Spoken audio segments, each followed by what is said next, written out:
Welcome and thanks for downloading this quick presentation on Edifecs using FHIR to drive VBC initiatives. We're going to focus on quality measures and care coordination. My name is Greg Prothero, Senior Director of Product Marketing. So in the beginning, we pretty much have to understand why VBC is really driving our industry, right? So health plans are moving really towards this alternative payment method, and we have to now base this on quality rather than just volume and payments. And so you can see this shift from a payer who typically would get paid by as many patients as he could see or she could see. Now we have to figure out how we determine quality or pay by quality. So this shift is creating some challenges. The first is really how do you measure? So you can see on the left we have ways to capture measurements or measures, quality measures, but then how do we turn that into dollars, right? So how do we pay? So this is really the most critical question that we're all trying to determine, and how do you set this up is really how your organization will really push towards the future of VBC. So really what the one big challenge is for alternative payments, you can see on the left-hand side is all these different data formats. You have CCDs, XMLs, HL7, could be administrative, could be financial, and now clinical data, all coming together with different formats from different sources. And that's the next is really the sources. A lot of different EMRs out there, probably a couple of big ones like Epic and Cerner, but providers are using all of these different types of EMRs. And so how do you really, understand how to capture that data, pull that data, and really integrate that data is really, really second part of the challenge here. And once you get all the formats and the data sources kind of aligned and you're capturing this data, we have to bring it together into a single source. So you have to bring it into one document or some type of standard, right? Which really gets us together, bringing it all together. So that's really the biggest part here is right, bringing it all together. Where do we do this? So we introduced the Edifecs FHIR bridge because we think there's a bridge here, a bridging technology. So there's two parts to this. If you can look to the left, this is where the FHIR can be exposed to new applications, portal applications, mobile, or pretty much any point, any kind of web services on the outside. And then on the right side, if you look, these are all of the traditional systems that are there. And so might have proprietary clinical repository or inline. You have these quality engines. You have care coordination, financial systems, adjudication systems, all of these systems that you've already invested on the right-hand side. And you don't want to change these out. You've paid good dollar for them. They're in your system, they're in your workflows, they're in your process, and they're there. So what we need to do is now bridge this new technology, right, or all of your consumers and providers on the left-hand side with your traditional internal systems. And so you can see we've lined up the different type of patient data formats, HL7, CCDs, even structured data kind of comes in. All the structured data comes in. And what the FHIR bridge allows you to do is already have the orchestrations built out for your internal. You also have pre-built maps. And then you have all of the standards for FHIR that are in a database, right? So the XML and the JSON, which is available on the outside. And then you can take this and bridge it to whatever systems you've connected internally. And these use cases can include claim attachments, if you don't have one already, claims, payments, eligibility. You can go into care coordination kind of use cases. And the one we're going to focus on is the quality measures. And you can see how these now would be very important to your backend systems to give them the way they want to receive it. So we'll quickly go into a quick demo. What you're seeing here is the FHIR portal that we set up. This really is a place where you and I can walk through these different use cases. It's actually open to the public. It's actually open to our customers and clients to go through each one of these different use cases. And there's quite a few FHIR use cases now that have been publicly put out there on the HL7 website. And you can see, you can come out here and look through each one of them. The one we're going to focus on is number 6 here, is really, driving the quality measure. How do you pay, how do you calculate it using FHIR? And so we'll get into this a little bit, but there's other use cases out here I just want you to see. When you do log in, you can log in once you create your credential. You can log in here and you'll be able to see different views. From here, you can actually see the different use cases. They could be a clinical use case, it could be an eligibility use case, it could be a prior authorization, and then we have tons other. But the one we're going to look at is the quality measure. Okay, right when you come to this page, you'll see a list of patients. These are pre-populated, but we could also pull them from other EMRs that we've had set up. We have a setup to pull from Cerner and Epic, and we could add others if you wanted to. But right now, those are the two. But you'll see we have patients here, and each patient, if you click on them, has information from an encounter perspective. So all the office visits, pretty much recorded BMIs, right? So these are all of the different encounters that that patient could have had with a practitioner. You can also see observations, conditions, and if it had any procedures, you'll also see the procedures. But these are all these captured data that we have on the patient. Okay.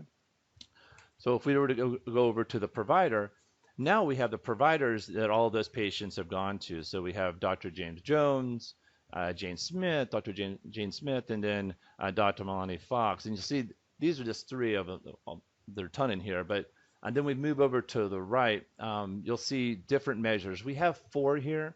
You could have 9 probably common ones and up to 33 measures that you could be measuring. But if we were to sit here and kind of like do a quick calculation, we can use the quality measure engine internally to actually set and calculate these kind of in real time. So you can see now if we looked at Dr.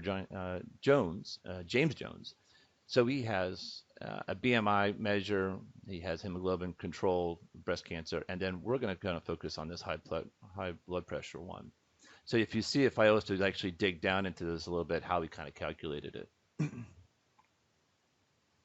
So when we log in here, you'll see that we give you a quick, I mean, this really is just for demonstration purposes only. Obviously, this would be working, a little bit more behind the scenes for you. But we have the BMI, the A1C, you have breast cancer, and then down here we have controlling blood pressure. And the biggest part we want to show you is the over 150 and 90. It really would be this status that we would want to look and kind of judge against. All right. So if we look at this, and we have at 57%, we have 4 patients and 7 out of 7 that are actually making the mark. So if we click on that and we come in here and we see only 4 patients are actually above that or below that mark for.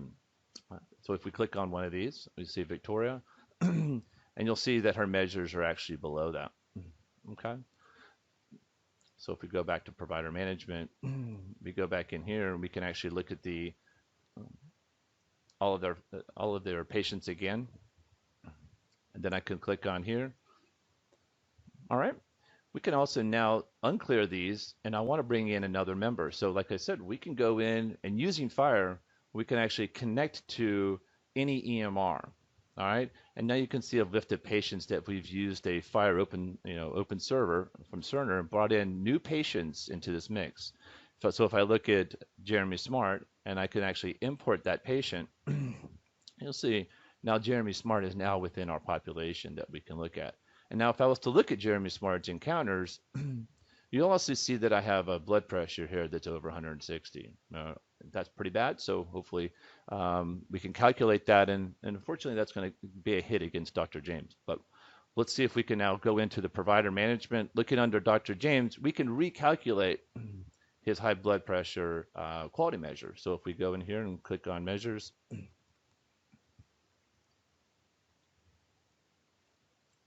you'll see the controlling high blood pressure went down to 50 from 57 since we added the Jeremy Smart. We can click on this and see that Jeremy Smart is now part of his population that he's controlling, and so we can calculate that.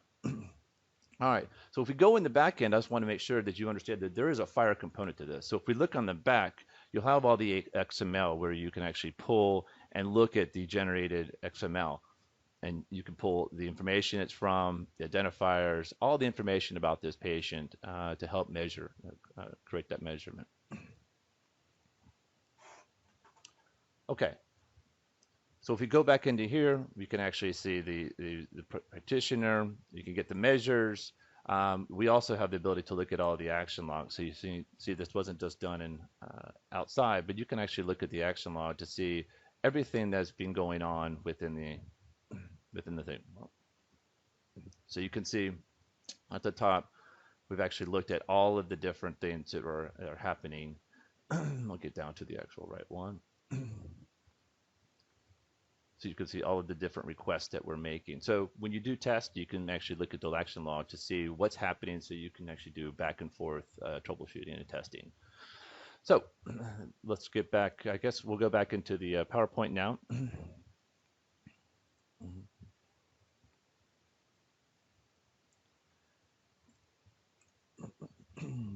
So here we're having a couple of main use cases that we have using FHIR, right? So how do we either extract or consume clinical data, right, from either a provider, hospital, an ACO, or an independent provider, right? So those are the three scenarios here. So at the top, you'll see that a provider could be sending data into a hospital EMR, right? And then if you keep on going a little bit more to the right, you'll see that there's ways to which we can get this data. All right, we could actually query that data if there was a web service, or they could upload the data via, HTTPS. So there are ways we can traditionally pull that data. It doesn't have to be FHIR, right? We can use this common query web service HTTPS queries, or they can do an upload, or they can even do a push. But at this point, that first one is very much pulling or querying data from a repository. All right. Once we get that data, you can see that the FHIR server then can convert, you can actually talk to proprietary clinical repository you might have, all right? You can actually then take that data and calculate the quality measures. So the next step within the workflow would be able to do a quality measure. And if you don't want to use ours, or you don't want to use the internal ones or build your own, we can actually call out to a proprietary engine, right? It could be on the cloud or even internal, so you're not being stuck there. And then once we have the quality measure, you can build that report card, or take that data and send it to some type of care coordination system or financial systems that can be used by multiple people. So that's the first use case. Second use case, really, where we have this FHIR query, we can do a FHIR query if the ACO is FHIR enabled. So that means they would have a FHIR server or a FHIR resource that we could pull from. And this is quite common now. So you'll see people start, building out some FHIR servers, but this could be one where we can actually use the FHIR server under the bridge and actually use the FHIR server query. From that means we can pull that data back, and then you can see we could do the rest of the use case the same way that we would do the traditional web service query. And then the final would be a provider at the bottom here using an EMR, and they would just use some type of post or upload mechanism. All right, it doesn't have to be API driven, but that data would then come in, and then we could actually convert that right into a FHIR resource if needed, or just take it traditionally and send it to the backend system. So this FHIR can actually turn FHIR queries into backend requests, or it could turn, you can actually use FHIR from the outside and then take that data out of it, which is really what's key is the content, and start building the quality measures and then the report or the measure report. Okay, so those are the top three use cases. All right, so what we showed today, and hopefully it was very good for you, pretty much was how do we pull clinical data, from a provider system. So this FHIR system could be Cerner, Epic, Allscripts, practice a lot of different EMRs, right? And which could be FHIR enabled, right? Using the FHIR technology. Second, we showed using a FHIR server as a primary clinical repository. So we became the repository, but that doesn't have to be. We can actually use an existing CDR or some type of repository if you wanted to push that data into a main resource. So we represented that in our demo, but that could be managed by you as well. And third, we can actually show how you can calculate that quality measure really in real time using a standard FHIR mechanism, or placing a FHIR interface on top of an existing quality measure engine. And you saw that in real time. So this could be done in your portal. This could be done in a provider portal. This could be done internally for care teams to see what's happening. So you can see where this can really start a lot of different either help programs, or really move towards this whole idea of value-based in real time, making the patients healthier. So what would be the benefits that you could see now from adding a bridge or a bridging technology here?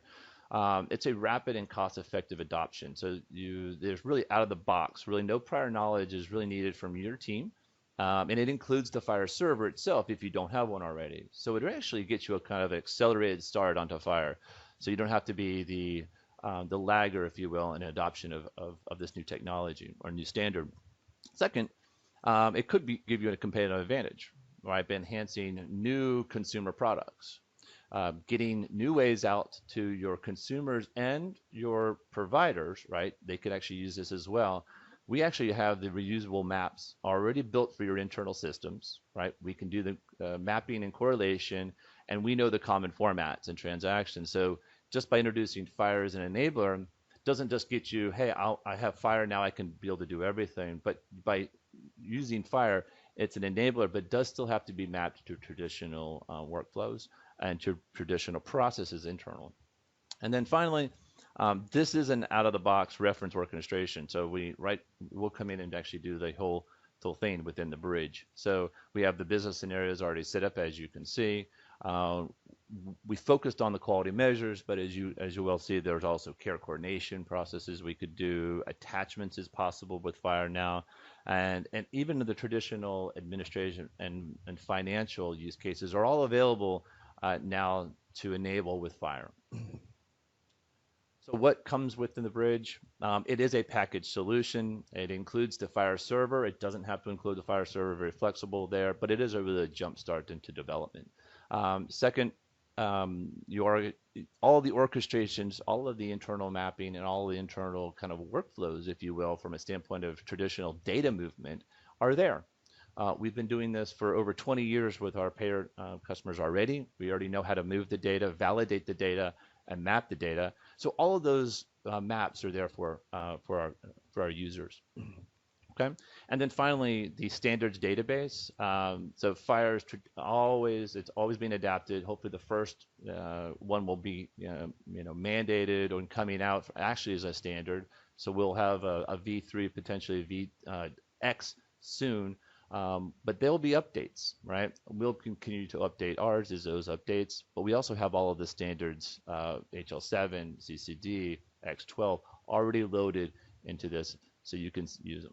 The biggest part about this that you want to know is, the ability to actually support XML schemas and JSON, so you can see that real-time transactions are capable. So that's it. I hope you enjoyed it, and thank you very much.